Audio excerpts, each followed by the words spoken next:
no. Okay. Ooh, I thought my lens was scratched. Thank God it's not that.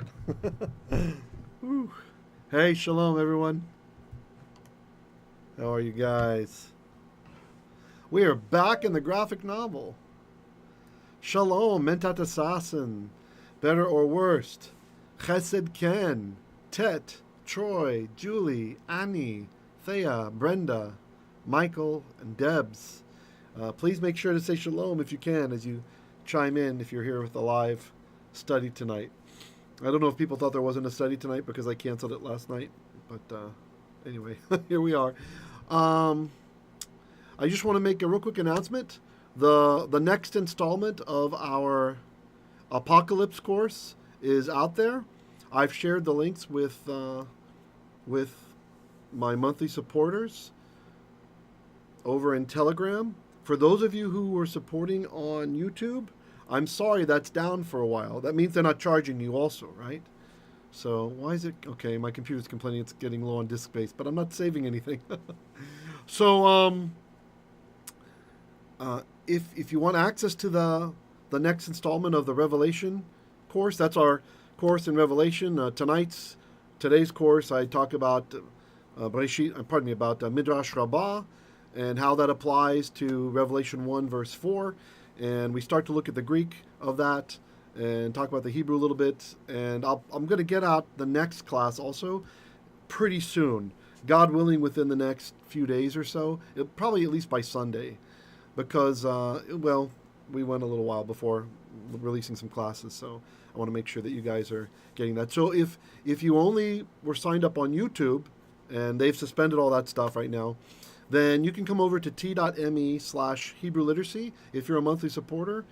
And, it'd be nice if you do it some other way other than YouTube, but we'll kind of do it on your honor for now. And I'll add you to the list on Telegram. There's a special group where I send out the links for the Revelation classes. The Revelation classes are only for our monthly supporters, okay? So, audio's not good, Tet says. Can anybody else confirm? Shalom Hauta. Can anybody else confirm there's a... Gary said, I sure missed this yesterday, withdrawals. I'm sorry about that, Gary. Yeah, I, just kind of, with the high holy days and all the stuff we got going on, I just was running low energy and I needed a night off. I still did work yesterday for the ministry. I just didn't, didn't teach the live class yesterday. Okay, it sounds normal to Mentat Assassin, Tet. Thanks for the heads up, though. Okay, goodbye, Chesed Ken. All right, thanks, guys. Still, don't ever be shy to share. I'd rather know so we can fix it. So, yeah, that's that. And if we get enough support going, then right now I only have maybe 4 months worth of Revelation classes, and I'm trying to edit them and make them nicer before I put it out. But if we get enough support, enough people enjoying it, then that'll sure motivate me to carve out the time. Those classes take a lot of work. One Revelation class, it's it's a lot of work. So it has to be justified because something else has to die for that to live. Sorry, I don't mean to make this all announcements, but starting next week, we're also going to be changing the immersion classes to be 3 days a week instead of 4. So sorry, Gary, there's going to be more withdrawal because I got a lot of projects I'm trying to do. I'm actually even thinking of taking off all next week because I need to get some stuff done on my book. There's a publisher who wants to publish my book, and don't get too excited. No money up front. It's when you're doing Hebrew stuff and you got the Testament of the Messiah, there's usually not money involved. But I want to get it out there, and we have some issues. I need to get it out of PDF format. The original Word document got corrupted, so it's kind of hard to do multilingual stuff anyway, without getting all the details, I might have to take off like a week next week. We'll still have our word of the day and all that stuff if I do. But anyway, I'll let you know. Just so you can get set for your withdrawals if you're going to have withdrawals. But even if we don't, it's going to be changing to 3 days instead of 4 days. All right? So, sorry, guys. It's just, I got stuff. I got a lot to do. This isn't the only aspect. Yeah? All right. Okay, so let's get rolling. Let's start with an opening prayer. Avinu Malkeinu, Ma'adir Shimcha, Ein Lanu Mashiach Umagen Blitacha, Rak Ata Eloah, רק אתה אל גיבור, רק אתה אל נשיא. נתת לנו את כל אשר נתת בלבבינו. כן יהי רצון כי בלילה הזאת, או ביום הזה, כי רוח הקודש שלך תחיה איתנו, אדוני. לא לנו ולך יחיה כל הכבוד. לכל הדברים האלה אנחנו נברכך בזכות ישוע המשיח. All right, let's get started. Boom, here we are. 1 Kings. By the way, I'm not making that decision to reduce the course load a little bit lightly. Several students have suggested this to me, seeing me kind of worn out lately, and I'm thinking, yeah, it might not be a bad idea. Is this big enough? I hope you guys with cell phones can see. Let me know. So we got the picture here. We're back in the graphic novel tonight, right? These guys were bringing Solomon all these goodies, right? This guy's kind of wanting to see what's going on from behind the curtain. And this guy's looking over here. Maybe there's something off in space that he's interested in. No. Next week we might have no days. So, I haven't decided yet if I'm going to actually do that or not. It's going to be a semi-permanent change, yeah? So, been praying about it, and I got confirmations. I didn't tell people, but people just kind of suggest. So I'm thinking, yeah, okay, maybe we'll do that. All right. But I'll have something for you anyway. There'll be word of the day, maybe grammar nugget of the day, something like that. You know, maybe I can put out a couple more of those things. Even those take time, you know. All right. Tonight we're starting on 1 Kings chapter 10, verse 19. Thanks, Julie. I feel guilty about it. Don't encourage the guilt, or it won't happen. And then I'll just... Sheish ma'alot lakisei. Sheish. 6 ma'alot. So we talked about this one last week. The root of the word is Allah. Allah, right? Which is ayin lamed hey, to ascend. Allah, to ascend or to go up. And remember, I mentioned that in Hebrew morphology, often, not always, but often, you'll come across a word and you recognize the root and it's got a mem as part of it. So this can sometimes it'll be what we call a participle, right? Which is kind of like a verbal adjective, and that can become a noun, like a profession. And sometimes it's just a thing that's used by the verb to accomplish it.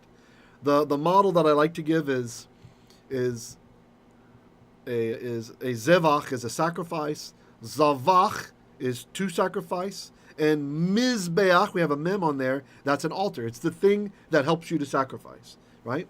So it'll either be like a profession, like something that a person is, or it'll be the thing that the verb uses. And here we have, when you're ascending, what can you ascend on? Well, if you're ascending like this, you're ascending on stairs, right? So in this case, these are stairs, ma'alot. So sheish, that's 6, ma'alot, stairs, la kisei. Lamed is for or belonging to. Shalom, Elizabeth. Oh, that's nice. Deb says, I go through the Hebrew Bible myself watching Rob's old videos. That's a good idea. Yeah, you know, you can do these things again. I mean, it's good to really immerse yourself, you know. Shalom, Betty. All right. Lachem. Shalom lachem, yeah, or alechem. Okay. The lamed is 2 or 4. The in la is for the, or belonging to the, kisei, the chair, or in this case, the throne. So the throne had 6 stairs going up to it. And I checked out an A&E commentary, a commentary on the ancient Near Eastern literature, and many kingdoms had amazing thrones, right, and throne rooms. But apparently, of the records that we have, Solomon's is the only one that had all these stairs going up to the throne. So, the Rosh Agol. Okay. The and Rosh. Rosh is head, right? Head.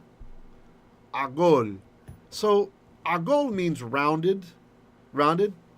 It's interesting. The way it's pointed, the Masoret's pointed as rounded, like it's a rounded head. And again, many thrones in the ancient Near East, they actually did have rounded parts where the head goes, right? So that's kind of a Or some would just be like this, rounded, so it's the shoulders of the head, not just for the head, right? Like this. Hey, shalom, Kenneth. But what's interesting is the Septuagint translates this in such a way that they must have been thinking. Now, remember, there were no vowel markers when the rabbis translated the Septuagint, right? When they translated it into Jewish Greek, there weren't vowel markers. And so this same word, if you ignore the vowels, you could read it egel, which is a calf, right? So it could be like the head of a calf. Presumably, the Masoretes, if they did think it was egel, they didn't want that in there because they didn't want to associate Solomon with the sin of the calf, which I'm not sure why not. I mean, it's sad to say, but he ends up becoming an idolater anyway. So I'm not so sure that it'd be so terrible to, but probably it was rounded because we find that in many other kingdoms in the ancient Near East. So we're going to go with agol, rounded.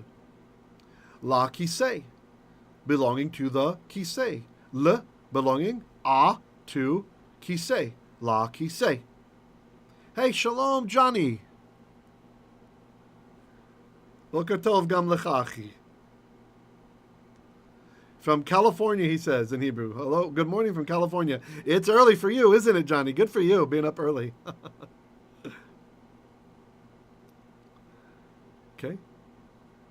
Chesed Khan, I'm a little confused. I got the good explanation, but then the question mark, you're just maybe agreeing that it's kind of, which is it, right? Yeah, it's a little bit ambiguous. It could be a calf head or it could be a rounded, Yeah, it's one of those cases where we're really not sure. And a lot of Bible translation ends up, not a lot, but there's a niche that ends up being, you take the best educated you can, right? Maybe you look at Septuagint, you look at the Targums, you kind of see what other people in ancient times thought that it was. Maybe you side with them, maybe you don't. Maybe we're lucky and we have a Dead Sea Scrolls that makes it more clear. Something, that fragment has survived. But in the end, there's a level of uncertainty in reading the scriptures. There's a level that's there. So the Torah is usually a bit more solid, just because it's been so well preserved, right? The Torah, usually we're a bit more certain what's happening in the Torah, but there are some species we don't know who they are, what they are, that kind of stuff. Yeah, real early. Well, I'm happy to have you here live with us, Johnny. Shalom, Maria. Oh, from Orlando. All right. I used to live about 45 minutes from you, over in Cocoa Beach. Gary says, don't talk bad about him until he goes bad. Yeah, maybe that's what, you're like reading my mind lately, Gary. I was thinking maybe it's because he had his good time period, and it's bad that later he gets bad, but at least he didn't have the 1,000 pagan wives yet. So you know what I mean? Not yet. He's just got the Egyptian pagan wife at this point, right? So just his only wife happens to be a pagan.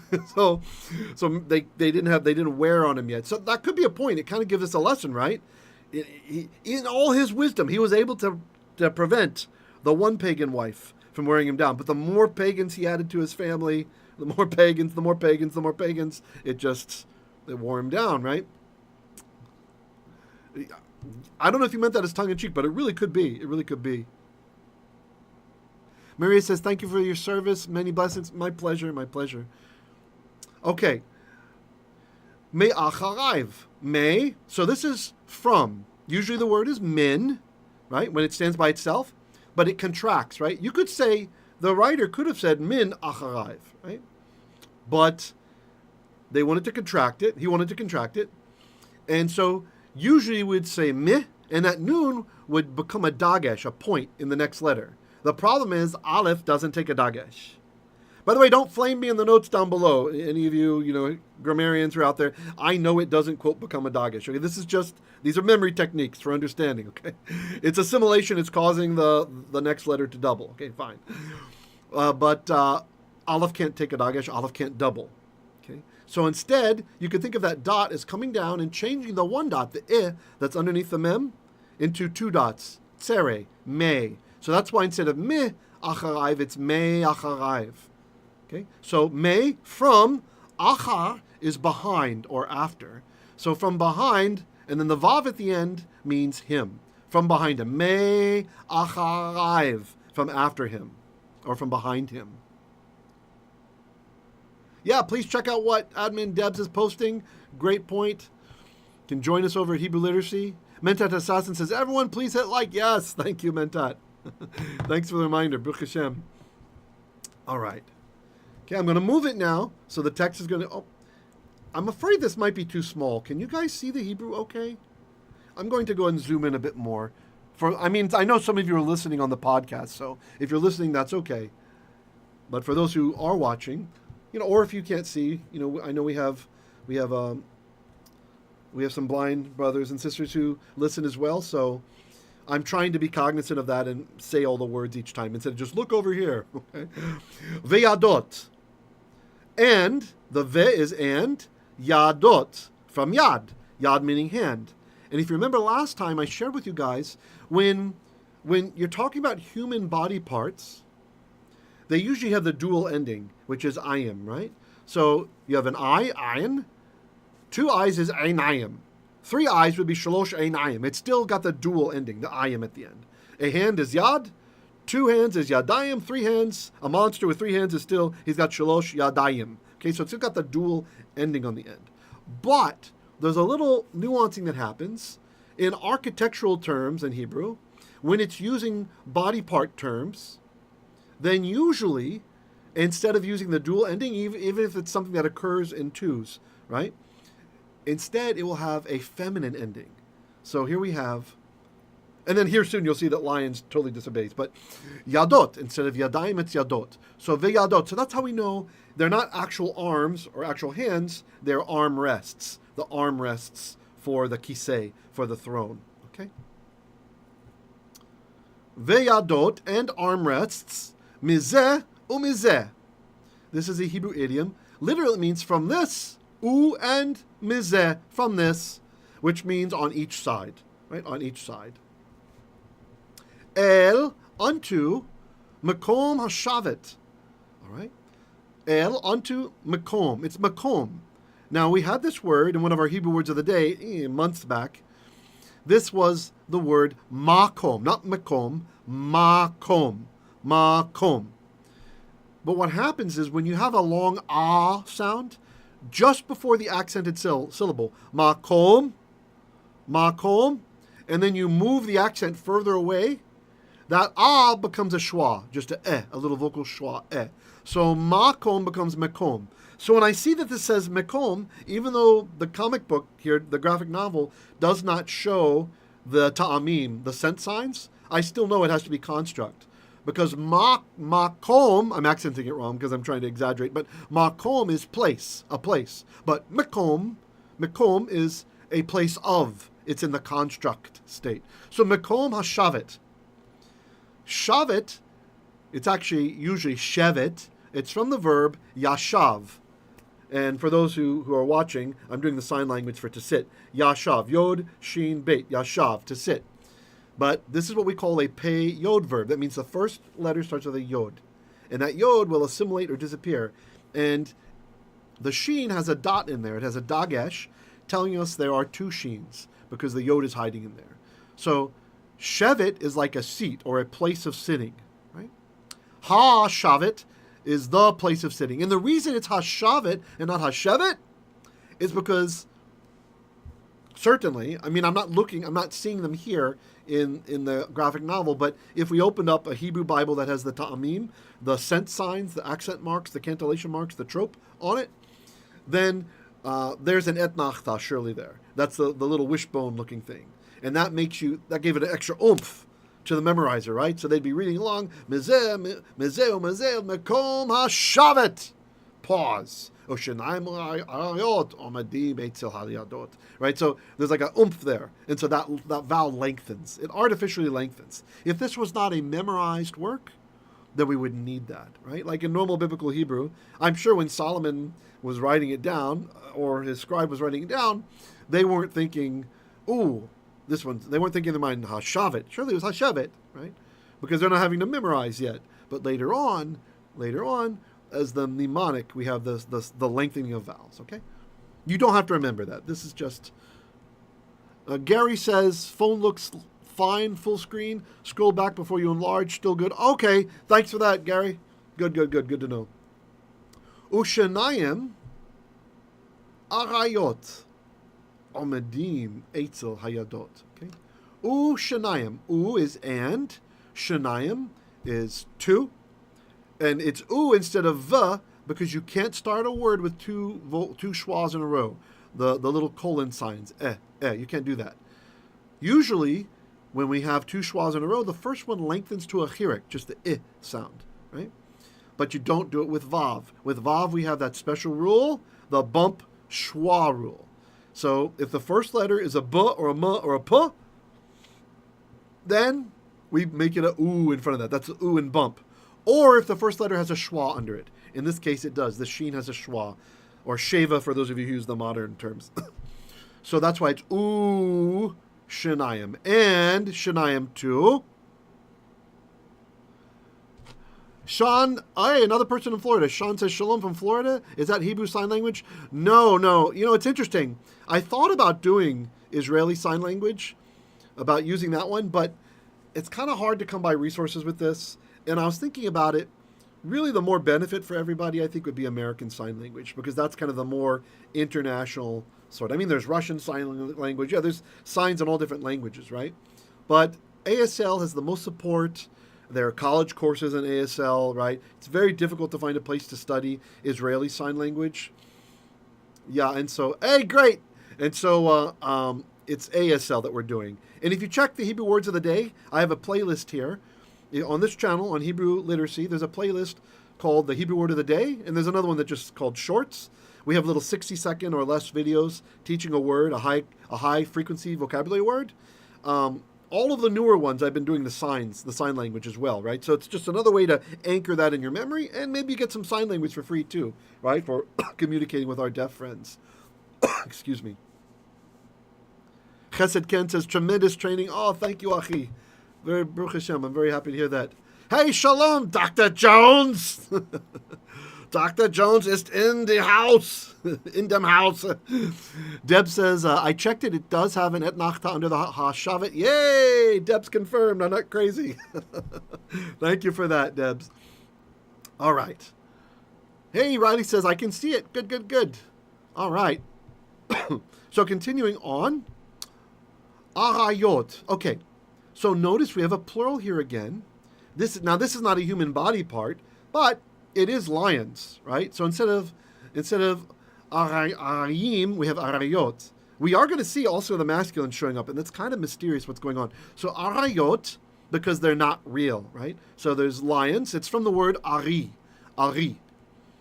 This is a cool word. There's a lot of words in Hebrew that are onomatopoetic, meaning they sound like what they're supposed to sound like, right? So the reason, although we have many words for lion, there's at least 5 that I could think of off the top of my head, but the general term is ari. The reason is how they call, right? Ari, right? So it's onomatopoetic. It sounds like the thing they're talking about. So, and then it also shows up as aryeh as well. So arayot, lions. Ushenayim arayot, and 2 arayot, 2 aris, 2 lions or 2 aryehs. Omedim. The verb is amad. Remember the way my rabbi taught me when I was young? He said, think of Ahmad Rashad, who back then was a real tall basketball player. Not that I cared about basketball. I didn't care about sports at all except martial arts. But anyway, amad is to stand, right? Amad.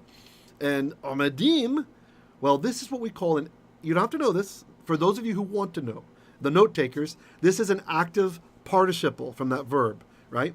And it's in the masculine plural form. So omedim. So this is confirming that lions it's considered masculine, even though we have this feminine ending here. Arayot, omedim, standing, like Ahmad Rashad, they're standing. Eitzel. Eitzel is in front or by or near. Eitzel, probably usually like in front. Eitzel hayadot, in front of or near the hayadot, the yads, the armrests, right? The artificial word for yads. Instead of yadayim, it's yadot, because they're not really, if it said Eitzel hayadayim, then the king is like a sicko, right? He's got human arms on there, is what that would mean. There's like human arms on his throne. So it's hayadot. So it's good that it says hayadot and not hayadayim. Okay. Oh, nice. Yeah, check out admin Deb. She shared a link to our Word of the Day playlist. So if you want to go through those. The earlier ones, I wasn't doing sign language yet. I hadn't thought of that idea. That came to me later. So, yeah. So I might go back and redo them sometime. We'll see. Julie says, sorry, Rav, I can't stay today. Okay, no problem. Yeah, I know you've got your house issues. Thanks for coming in at all, Julie. It's good to see you. Shalom, shalom. Okay. All right, I need to have a quick drink.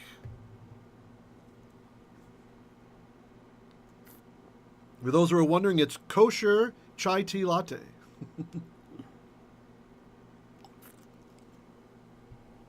Treating myself tonight. Verse 20. All right, we're making good time. We're making good time. Ushaneim asa. Okay. U, and. Bump schwa rule again. U is and. Shaneim is two. I think that should be shanayim, actually. That should be shanayim. Debs, can you check the Tanakh you got to see if that is a misprint? I have caught some mistakes in this book before, so I'm not sure. I would have expected that to be Ushanayim or Ushanei. One of those. Ushanei or Ushanayim. But we end up with Ushnaim. It's kind of strange. Shalom, Jeff. And two, either way, we can tell what it means. And two, Asah, 10. Okay, so that means 12, right? Ushanaim, again, I'm expecting Ushanayim or Ushanei, right? One of those ways. Ushanayim, I'm just going to read it that way until Debs confirms. Same with yours, it's Ushanaim. It's Ushanaim, really? Huh. Wow, that's strange. Ushanaim. Wonder why that... Okay, that's fine, we'll keep going. Ushanaim asa. And 2 and 10, so that's 12. Arayim. Look, it's in the masculine. It's in the masculine. Over here, arayot, it's in the plural. Arayim here is in the masculine, which makes it feel to me like they're real lions, but that's not what it is. It's kind of mysterious. I checked out various commentators on this to see what's going on, maybe last week or whatever, and nobody knows. It's kind of mysterious. Maybe just for like kind of a, not poetic, but like a pseudo-poetic effect or something. Why we have it in the feminine and why we have it in the plural over here. Because this particular word doesn't work this way, right? Like if you want to say female lion, there's another word we use for that, right? Yeah. Okay. All right. Continuing. Omedim, standing. Omedim, standing. Oh, it is Ushanayim, Chesed Ken says. Okay, I'm going to check. I'm going to check my Koran publisher now. Hold on. You guys got me all curious. Hold on.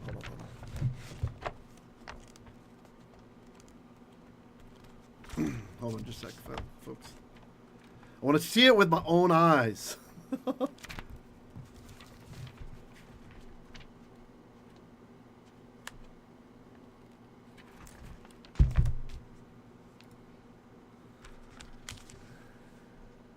Oh, Chesed Ken agrees. Oshanaim. Okay. Okay, I don't have to verify. That's two witnesses.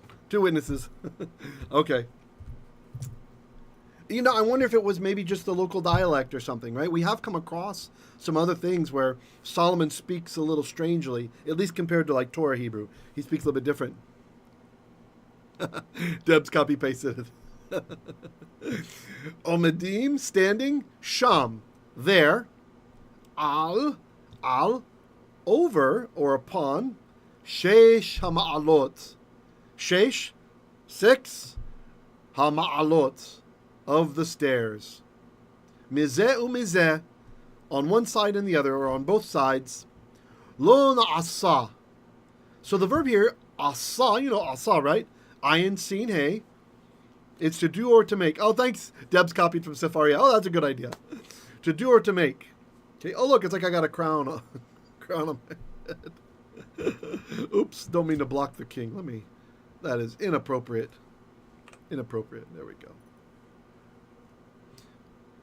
So asa, to do or to make, and there's a noon in the front. It's na'ase. Pardon me, not asa. The noon makes you think of nachnu or anachnu, which means we or us. So lo, I'm sorry, not here though. This is actually nifal. I just noticed. Lo na'asa. I read it na'ase, which is we will make or we will do. So I'm kind of getting ahead of myself. Sometimes you don't look at the vowels when you're just kind of used to the word. But that would mean lo na'ase, the way I read it at first, is we will do or we will make. But it's actually na'asa, which is a nifil perfect. So that makes it passive. So that noon is not the noon from nachnu, it's the noon from the nifal, the passive binyan, the passive verbal form. So lo na'ase, there was not made, or there was not done, in this case made, chen or kain means such. Like that. It doesn't mean yes, like in modern Hebrew. There was not such made lechol mamlachot. Lechol. Belonging to or for chol, all or any, in this case probably any of mamlachot, kingdoms. Any kingdoms. Okay? So maybe we'll just read that one time through. Verse 20. Ushenem asar arayim עומדים שם על 6 המעלות, מזה ומזה לא נעשה כן לכל ממלכות. Okay, we're going to turn the page. Get ready. 3, 2, 1.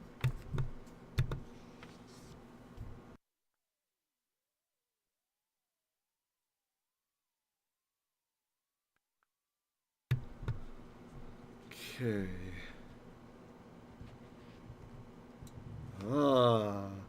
Nice picture this time. Look, there's boats coming in. We didn't do these verses last time, right?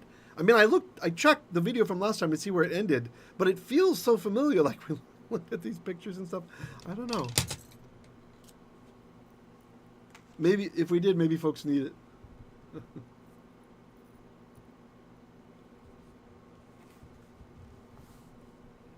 All right. I'm going to keep it like this because Gary said it was okay before. It was possible to see. V'chol kelei mashkei hamelech Shlomo zahav. Okay, let's stop. V'chol and chol, all of the kelei. So kelei, that's that wild term I've been telling you about lately. It's a good wild card. Means all kinds of stuff. I mean, you could almost translate it stuff. All the stuff of mashke, of drinking, right? So for drinking, feasting. That could be Riley. Yeah, maybe I flipped through it. Yeah, maybe you're right. I didn't flip through it today, but maybe you're right. Maybe last week I flipped through or something. I just thought I remembered showing you guys the boats and stuff. Or maybe the artist reused the picture. Maybe we saw this picture before. Betty says, I know I need all the review I can get. Laughing out loud. Okay. Fair enough. So, kalei, it's from kali. It can mean vessels, right? So it could be like the dishes in the kitchen. It can mean like instruments, like kalei milchama, or the instruments of war, right? So like a sword and a shield, a sling, a bow and arrow, all those things are kalei milchama. Or they can be kalei nashim, like the tools of women, which means like, jewelry, that kind of stuff, like adornments, maybe like, very nice dresses. Any of those things can fall in this category. Really, it's a good word to know because it can mean all kinds of things. So you just have to look and see the context, and then you can understand, or just say the stuff, the stuff of, the vessels of, the instruments of, something like that. The whole kalei and all the cutlery, all the vessels of mashke for feasting or for drinking. Mashke can mean feast, but it's like a drinking feast, right? Of Hamelech, the king, Shlomo, Solomon. Zahav. This was one of the words of the day. Zahav is gold. V'chol kelei beit Ya'ar halevanon zahav sagur. Wow, it really feels like weird. Maybe I dreamt it. Sometimes you dream stuff, and then when it happens, it feels like deja vu. Brendan says, oh, tools of women. Yeah, exactly. Gary says it does look familiar. You know, what I did was I looked at last week's video, and I looked at the description where it said it ended, and I thought, well, let's just look in case we did more. So I watched like the last 5 minutes of the video to verify. I wonder if we went further, and then someone asked me to review a verse or something, and I went back to the verse at the end. So, oh well, maybe there's a reason for it, yeah? Vechol kalei, and all of the kalei, instruments, vessels, etc., of Beit Ya'ar HaLevanon. Beit Ya'ar is the house of the forest of HaLevanon, of the Lebanon. They called the region the Lebanon, right? It wasn't really a country, Lebanon. The region was called the Lebanon. Now, I translated literally, but this is a name. Beit Ya'ar HaLevanon, or just Beit Ya'ar. This was a fortress palace up in the north, right? So the king would like go from one palace to the other one, but it was fortified. It's like a fortress because it's by Israel's borders. Okay. Zahav Sagul. It was Zahav. Zahav is gold. And Sagul, this is kind of a strange term to use here. So the verb is sagar, not a cigar that you smoke, not a cigar, but sagar is to close. So I could say, sagul tadelet, close the door, right? Close the door. But this is a passive participle, sagur, meaning it was closed. So very literally it says, zahav sagur, closed gold, right? What's happening is the passive participle is being an adjective there. It's modifying zahav. What kind of gold? What kind of zahav? Sagur, closed gold. What that means is there was nothing else in it, okay? So it was pure gold. It wasn't contaminated with other metals or anything. Okay, good. Gary agrees. Deb says, wait, you're right, this was last week's. Really? Because I checked, and the date on the one exactly 1 week ago, it said it was through 1 Kings 10:18. And when I watched it, it did end on 18. So maybe we really did, like I was thinking, maybe we did more, but the last 5 minutes someone said, hey, I think maybe Carrie or someone asked if we could repeat verse XX. And so I went back and repeated that verse. And so now when I saw it today, a couple hours ago when setting up what we're going to do tonight, I thought it was, that was the end. So, right, I remember we made better time than we expected. And then someone asked if I could repeat that. Okay, anyway, since none of y'all really caught it, maybe we really needed to do this. Tet says, pure gold. Yes, exactly. Good, Tet. And Gary says, okay, good review anyway. Okay, good. Funny. Okay, you're sure it's big enough? It's big enough. Ein Kesef. Now the text is going to verify, going to help us with, again, this Zahav Sagur, you don't usually see it this way. It's not usually listed this way when it's pure gold or whatever. I think this is, again, kind of an aspect of the way that Solomon spoke, right? Ein Kesef. There was no. Ein means there was no kesef. Another Hebrew word of the day, there was no silver. Right? Gary says, re-immersion. I had an idea. Again, these are just ideas. I'm not trying to create like an overload of work, but I had an idea that it might be interesting after we complete a book that I might kind of make some recordings where I'm reading it faster and not explaining as many things. Right? The things that I've repeated a million times if you've been with us from the beginning, for example. And I could call this more like an advanced immersion. Right? We just kind of go like, yeah, maybe like that. And just kind of an idea. Like I would go through the book and just kind of make these as separate recordings if people want to go through it. Just an idea, just a thought. I don't know. I'm chewing on it. If that'd be useful for people, right? Mentat Assassin says, it's like deja vu all over again. Someone made a change in the Matrix, so... Lo nechshav, not nechshav. This is from the verb chashav. Chashav is to think, to reckon, to calculate, right? In modern Hebrew, a machshav, and in older modern Hebrew, a machshevet, that's a computer or like a kind of calculator, right? So it's because it's thinking, it's calculating, right? So chashav is to think, to reckon. Nechshav, it's got that noon in the front again. It's not the noon from we, like before when I misread na'aseh instead of na'asa, right? Na'aseh is we will do, but na'asa is it was done. This is that noon telling you it's passive. So was not reckoned, was not thought up, something like this, right? Was not imagined. Bimei Shalomo lim uma. Okay. Bimei. The beit means in. The yamei, it's from yamim, which means days, right? We drop the mem. Yamei are days of. So why is it bimei? See, notice, hear it? It's bimei, not be yamei, and not be yamei. What happens is, when you have those two schwas in a row at the beginning of a word, and the word starts with a yod will become a vowel. It quiesces. It loses its consonantal properties. So if I want to say in the days of, I say bimei. If I want to say in Jerusalem, Jerusalem is Yerushalayim. There's a yod with a schwa. So I say Birushalayim, not Bi Yerushalayim. I hear that all the time. That's not right. Birushalayim. In Judah, Bihuda, not Bi Yehuda. It's Bihuda, right? Any word that's a yod with a schwa under it, if you want to say in that thing, it's Bi, right? Or if you want to say like it, it's Ki. Like Judah, Kihuda, right? In Judah, Bihuda. To Judah or belonging to Judah, Lihuda. Okay? All right. Oh, nice. That's good. I like what you see. Brenda, I don't see that. Brenda sees about a 15% better turnout than I see, but good. Baruch Hashem.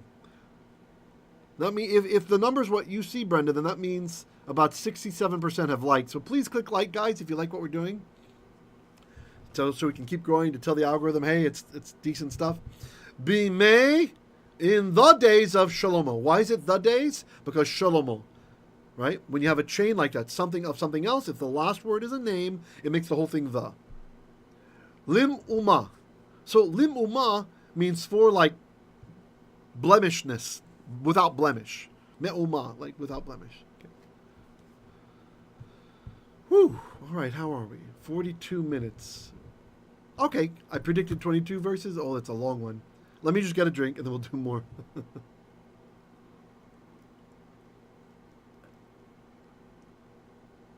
By the way, I wonder if I can... This might be useful to show you guys after. Let me see here. Da, da, da, da, da, da, da.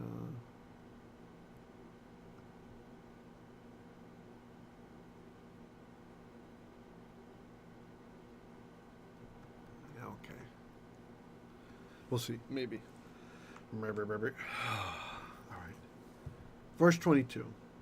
I was thinking of looking up that Shanaim to show you, so you don't think I'm crazy.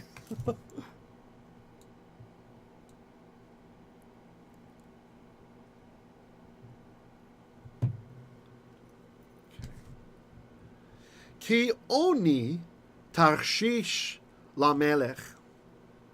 Ki, for, because, or now, oni means a ship. But oftentimes in biblical Hebrew, you can put something in a singular, and it will. It's used to represent a plural concept. Riley says, "I liked as soon as I joined." Thank you, Riley. That's good. Ted only sees 21. I saw 25. Now down to 24. So we're losing people fast. Hurry, finish. So for the fleet of Tarshish, La Melech, La is belonging to, Le is belonging to, A the Melech, belonging to the king. Bayam. Be is in, A is the Yam, in the sea. Aim were with Oni, the fleet of Hiram. Hiram's the guy, right? His friend. Achat l'shalosh shanim. One l'shalosh. For shalosh shanim. For 3 years. So like once in 3 years. Tavo Oni Tarshish. Tavo from the verb ba, Beit Aleph, like Baruch haba b'shem Adonai, right? Blessed is he who comes in the name of Hashem. The tav, it could either be you, the tav and tavo, or it could be she. In this case, it's she because Oni just happens to be feminine. So tavo would arrive or would come. Oni Tarshish, the fleet of Tarshish.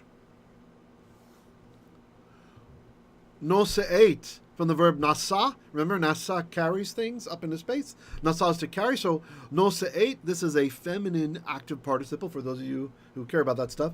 Carrying zahav, gold, v'chesef, and silver. Shen chabim. Oh, shen chabim. This is an interesting word. Pretty rare. So the first word you might know, shane. Shane. Here it's shen, but usually by itself it would be called shane or sheen. You know the letter sheen? The reason we call the letter sheen is it used to be like jagged, like two teeth. So sheen or shane means teeth. So this is also the word for ivory. Ivory, right? Even though the tusks aren't the elephant's teeth, but still, it kind of looks like that to people, right? And the second word, habim, this is interesting. Shane habim, I mean, it's a compound word. Habim, this is an Egyptian word, abu, which means elephant. So it's like tooth of the elephant. So again, this is another example of them saying things differently underneath Solomon. It's a different way of saying, usually we just say shane, ivory. In context, it means ivory, right? You have elephant or you have ivory, you have teeth. It could be actually teeth. Like David says, Hakita et shenei rashayim. Oh, that you would, pardon me, not Hakita, it's Shibarta. Shibarta shenei rashayim. Oh, that you would smash out the teeth of the wicked, right? Shinei, from shin. Shanim, right? Shinei, the teeth of. So here, shen habim. This is the ivory. Vekofim. A kof is a monkey. So, vetukiyim. Yeah, this word's kind of in dispute. Some say it means apes. Others say it means baboons. It's some kind of exotic primate, right? So, the evidence of it being apes comes from, I remember reading it's from Tamil, right? There's some similarity. So if there's any Indian Tamil speakers out there, let us know how you say ape in Tamil. I'd be very interested to hear your opinion. Ted says, isn't it Lavan ivory? Oh, Lavan can also be ivory. Yeah, but that's a different dialect. Yeah, that's a good point. So Lavan can be ivory, and Lavana is frankincense. I guess maybe it's a white substance, frankincense. So very close. Also, Lavana can mean a full moon as well, because it's the color from Lavan, from white, right? So yeah, context, Ted. That's a great question. Yeah, it can mean ivory also, depending on the author, the dialect, and the time period they wrote it in. Remember, not to discourage anybody, but biblical Hebrew, the corpus of the Hebrew Bible, we're talking about a period of close to an eon, right? About 1,000 years. So the language develops. Some writers use different terms. Some guys are using street thug terms, other guys are like the high educated Isaiah types from noble families who are prophets and stuff, right? God doesn't discriminate. Sometimes he calls the street guy as a prophet, and sometimes he calls like the highly educated, like Moses from the palace of Pharaoh, right? Yeah, but you're right. Lavan can mean ivory. Yeah. It's white stuff. Lavan can mean a lot of stuff, right? Yeah, like we just had up above the fort, right? The fort of Halavanon, right? Look, it's almost Lavan. There's Lavan, and then there's just On, right? Telling us it's the place. The white place. That could be poetically the place of ivory, if you wanted to. Or the place where the full moon always shines, or something like that. We have other words for full moon. There's also keseh, which is very interesting because it's like throne. Like the word kisei for throne. We had the throne in here. Oh, it's previous page. Sorry, previous page. I won't turn there. Although some dispute that and say it's actually new moon, so. Okay. Where were we? Almost done. Oh yeah, we're done. Okay, good. That's the end. 48 minutes. So we only went over 3 minutes. Not too bad. We reviewed. So, c'est la vie. Yeah, I think that's what happened last time. We went further because we were making good time. And then someone asked me, no problem, could I retranslate one of the verses. So we went back. And then this time I forgot I did that. And so I went to look at last time. The description had the original description. We'd make it through verse whatever, 18 I think it was. And then I checked to be sure the last 5 minutes. And it was that other verse that we reviewed. So I thought that was as far as we went. So sorry about that, guys. Okay, tomorrow we will continue in Psalms with Psalm 11. Hopefully we'll finish it tomorrow. Great. Brenda says not bad at all. That's good. That's good. You guys, please stick with it. Make sure you see the link that Deb's posted if you want to join us in Telegram chat. Telegram is available on Mac, Windows, iOS, Android. It's all over the place. So you can come join us there if you like. It's a pretty secure application. I remember many years ago the Russians banned it in Russia because the Dubai creators refused to give them access to people's private stuff, right? They claimed they couldn't, and Russia didn't believe them, and they banned it. Now I think it's allowed in Russia again. So you're very welcome, Herr Jones. Shalom, shalom, you guys. Great. Have a great evening or day. By the way, daylight savings coming up in the States. Please let me know how you guys feel over here in Asia about starting an hour earlier when the Western Hemisphere goes through their daylight savings. So I'm just kind of curious to see. Or if you Westerners wanted an hour earlier, maybe we could just leave it how it is. So I'd like to hear from you guys. It's in a couple weeks, I think, so it'll be good to know. All right, shalom, shalom. Chag Sameach. Actually, Moedim, it's happy Moedim, right? You know, so Sameach Moedim, Tovim, Lechol. It's the time of Kol HaMoed right now. So it's still kind of holy, but not as holy as the